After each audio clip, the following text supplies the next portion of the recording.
Hi, it's Sandy Wiley. Welcome to my mental health channel where I wipe away the stigma of mental illness by talking about my own struggles, having borderline personality disorder, post-traumatic stress disorder, severe panic attacks, depression, and anxiety. I talk about schizophrenia, bipolar, narcissism. I talk about all the different types of therapies out there and unethical psychologists, but I only come on as a former patient of almost 20 years. I am not a licensed therapist. I do not hold a degree in psychology, so I cannot diagnose you. I cannot offer you a professional opinion. All I can do is share with you from my own struggles and experiences. And all I ask of you in return is to please be kind and respectful in the comments below.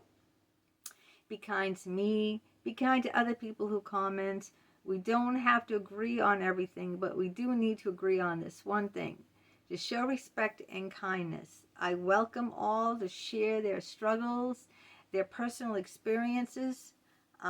If they do feel, that they can do that, I'm not pressuring anyone. I always appreciate people, telling me about their life in the comments and also telling me their opinions and what I'm talking about. And I will get back and respond to you if you do. Now, if you are new to my channel, welcome, welcome. Please hit the subscribe button on the right there, because that way you will be notified of future videos that I do. You'll get that notification, and then you'll be able to stay tuned and watch. Hit that button on the left, that like button there, that thumbs up button, if you like what you see, because then I'll get an idea of what videos to concentrate on in the future. The ones that people like a lot, I will, do more of those. The ones that people don't like, then I'll stay away from those, because I don't want to put out videos that people aren't going to watch. Now, how many of you out there have low self-esteem? Okay. Let's talk about low self-esteem. What is low self-esteem? How I overcame having low self-esteem. Now, I will give you six indicators. They're not all the indicators of low self-esteem, but there are some that I devised, and, I have, wrestled with these ones. Low self-esteem is just your personal opinion of yourself, right? And the first sign of having low self-esteem is having self-doubt. Over-analyzing everything you say and everything you do, because you fear that what you say will sound stupid, or what you do won't seem right, or that people won't like you if you do this or say that.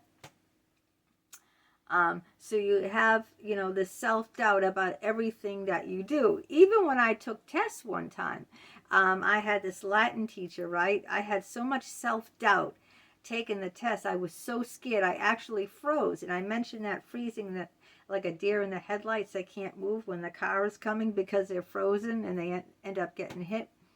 Well, the Latin teacher, Miss Markarian, very lovely teacher, saw during the test that I was freezing up and I didn't answer hardly any of the questions. So of course I was going to fail the test.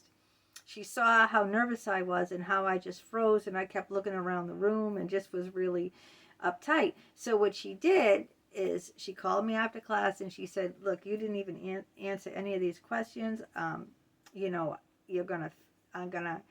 don't want to fail you. You look like you had a lot of self-doubt, like you were really, afraid and frightened. And she goes, relax. It's just me and you here. I'm just going to, the first question, and she asked me, the question, and it was just me and her.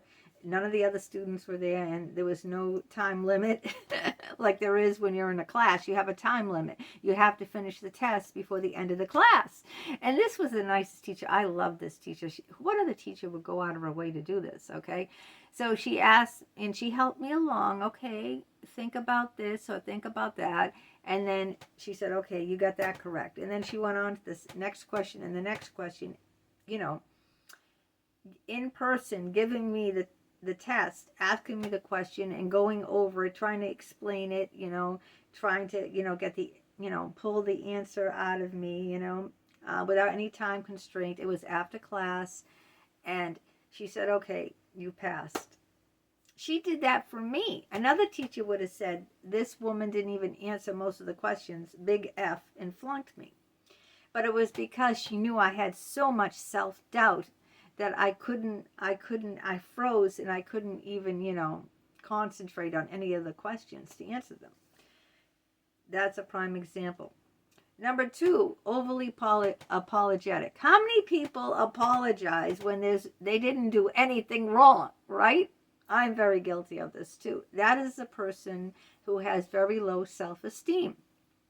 When I was a security guard at the upscale Atrium Mall in Newton, it's no longer there now, I used to have a lot of customers, come to me and be very upset about this or that. It had nothing at all to do with me, right? And I would always say, oh, I'm so sorry, And that would automatically calm the people down. They would say, why? It's not your fault. Like they would say, oh, I hate that parking garage. I can never find my car. It's just a mess. It should never be this way. I mean, who or whatever, they complained about. I can't think. It's been a long time since I worked there. But the first thing I did was look them in the eyes and say, I'm very sorry. Even though I had nothing to do with the parking garage, or whatever they were complaining about at the time. I had nothing to do with that situation. But I still apologized. And, it's that need to, you feel responsible for everything, even though it's not, you're not responsible, but you still do, and you're always apologizing for other people too. Like, have you ever done that? Like, I don't know, say your boyfriend, you were with friends and your boyfriend insulted your bestie or something, right? Oh, did you gain weight? You look chunky, or something like that, right? And then you go to your girlfriend, I'm so sorry he said that. I'm really sorry. Like, why are you apologizing for him? He's the asshole. You know what I mean? Like, apologize not only for something, that you didn't do, but for something that someone else did, and you're apologizing in place of them. That's a very, sign of low self-esteem. Another low sign of self-esteem is bad posture, okay? Like, teachers and doctors and my mother's friends and who knows, a lot of people told me I always walked with my shoulders humped over. I never stood, erect. This is a sign of a confident person, standing erect. See how my shoulders are back? See how my face is forward? This is a sign. I'm like this, and I always have my head down. My head's down in my lap. That's a sign of very low self-esteem when your shoulders, and that can this can cause you physical harm. If you slump your shoulders like that, you can get hunchback. I mean, it is true. It's been proven that this can cause your back a lot of pain, and you might need back surgery. You might need a back brace. I mean, if you're constantly doing like this instead of see, I even look better. I look more confident. I look prettier when I'm like this, and I look more confident than if I'm like that and my head is down in my lap. All those body postures are a sign of low self-esteem. All right, let's see. Downplaying your achievements, okay? That's another sign, of low self-esteem. If someone gives you a compliment, oh, you look lovely. You're very pretty. No, I got to lose like 10 pounds and, my nose is too big. You can't take a compliment, you're downplaying all the positive things that people are saying to you. You're downplaying them. You can't accept positive feedback because you feel so, I'm not that good. Well, why were you picked for the play if you're not that good? Because the girl that because the other girl had too many things, so she didn't sign up for it, and they had I only got the job because, no one else really, applied for the job. You see what I'm saying? You always put yourself down, even when people are praising you and saying, congratulations. You'll always find some excuse why, it's not really you. You're really not good. If someone says congratulations on the new job, you'll say, well, not many people applied for that job, so that's why they had to pick me. Or what? Oh, you made you got the part for the play at school. Oh, well, the real popular girl in acting class, she had too many things on her schedule, so she had to drop out. You'll just find some way that, for those compliments, you won't accept them graciously, and you if you have this low self-esteem. So you'll always downplay your achievements. They'll never really feel like achievements to you. Now, what other things do we have? Negative self-image, of course. Feeling like you're not pretty enough. You're not thin enough. You're not smart enough. See? Always feeling like you're not enough. And this probably comes from, guess what? Your childhood, because you were never praised. You were never encouraged. You were never told, how good you are, You were probably criticized like me and made to feel small from your parents. Your parents probably, didn't encourage you. Your parents probably criticized you. You're fat. You're ugly. You're dumb. Oh, you're not going to college like my parents. You'll never make it. You'll never last in college. You're fat. When I went to pick out a wedding gown with my mother, and I was 119 back then. Right now I'm like 113. But I wasn't, too much over the weight I am now. Your arms look like sausages. Ugh. You're going to look ugly in that dress. Because it was a sleeveless dress, it was horrible. Now, so another thing is, the last thing that I came up with about having low self-confidence is, usually people who have low self-confidence strive for perfection, all right? Because they feel like nothing they do is good enough. So they have to improve themselves. And a lot of times this can come out in physical symptoms, like people who say, I'm fat, I'm ugly, end up having bulimia, where they gouge themselves, then purge, vomit, or they become anorexic, where they starve themselves because they have such a low body image of themselves. Like they feel like, like my mother's saying, you're chunky, you're chubby, your arms are like sausages.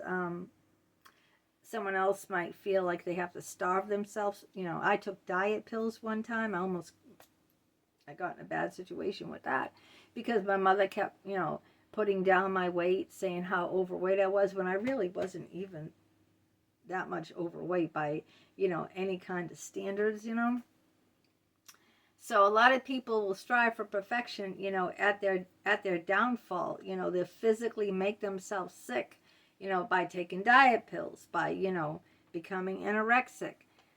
So all these things that, are from having very low self-esteem, which I have from growing up with very critical parents who told me I couldn't do anything. I'd never make it in college. I should just get married and be barefoot and pregnant. Which is exactly what I did.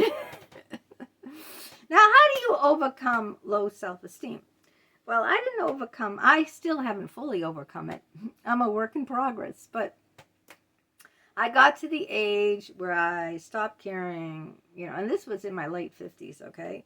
So I didn't get here overnight. It took I stopped caring what other people thought about me. Let them think whatever, that I'm fat, I'm ugly, I have a big nose, people write, you have wild, ugly hair. I love my hair, you know what I mean? You have these wide eyes. I love my wide eyes. I love, I don't care if you think I'm fat, ugly, I look like a clown. That's on you. That's your problem, not mine, okay? But it took me a long, long time to get here. That's why I have no friends, because you know what? Before I used to care about what everyone thought. I was a people pleaser. Are you a people pleaser? You try to please everyone. Now I please no one but me, moi, myself, right? I don't please anyone. I don't care if I have no friends, because I won't be a doormat for anyone else. So in order to pick up your self-esteem, you got to stop caring what other people think. That's the number one thing to help your self-esteem. Number two, do things that you are good at. If you do things that you are good at, it'll make you feel good about yourself. Whatever that is. Everyone is good at something. Don't say, but I'm not good at anything. Yes, you are. You know what it is? You haven't found what you're good at yet, okay? You haven't found it, but you are great at something. You're probably great at a lot of things, not just one thing. You are. Listen to me. You are very good at several things. If you don't think so, it just means you haven't found it, okay? You've got to take risks and try new things. And then when you do well, it'll boost up your confidence and make you feel really good about yourself. Like my writing, I've been published by, magazines, and each time I get published, I feel it boosts up my confidence. I didn't always get published from magazines in my poetry. I got turned down for years and years and years. You know why? It wasn't because I was a bad poet. It was because I picked the wrong publications to submit my poetry to. Once I found the right publications, the right magazines, that we were a good match, then I started getting published. But see, it had to do more with I picked the wrong, like a job, okay? Say I don't get a job. Maybe that job isn't the right job for me. If I keep applying to jobs that aren't right for me, like if I keep going on dates and pick the wrong men, see, it's you got to find what you're good at. And once you find what you're good at, you feel passionate about, you're good at that, you're going to succeed because you're doing something that you feel good at. That's what it's all about. It's about the right match, okay? You just got to take the risk and try new things. Whatever they are, just try different things. Try a variety of things, If it's not writing, then it could be acting. It could be a sport. It could be a hobby, right? Like quilting, make blankets. Who knows? Just try different things. And then when you find that thing that that you're good at, and you will, because we all are, okay? We all have things that we are good at. If you haven't, you just haven't found it. It doesn't mean it doesn't exist, that you're not good at something.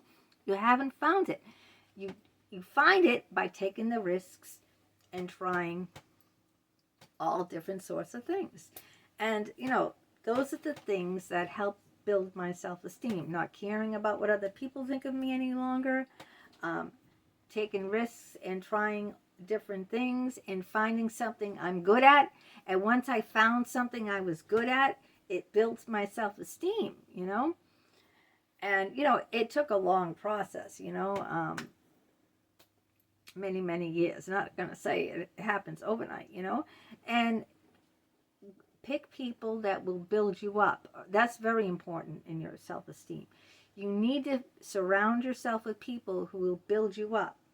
Not these so-called friends that criticize you like your parents did, or boyfriends or girlfriends, whatever they are, and bring you down.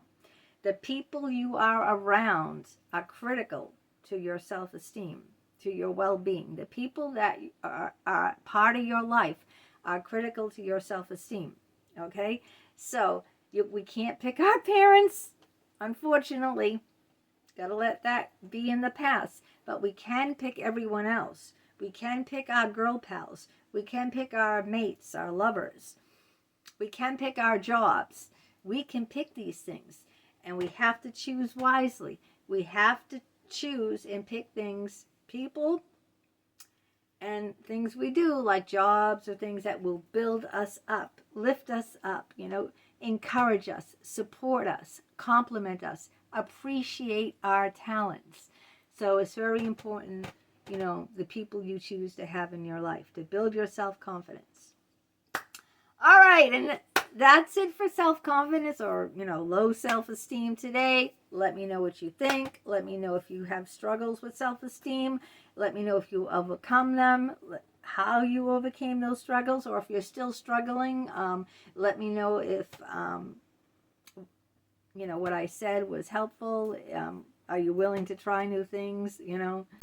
Let's see. Let's have an ongoing conversation about it. And until next time, keep those comments coming. I love to read your comments. Love, love, love it. Okay. Take care.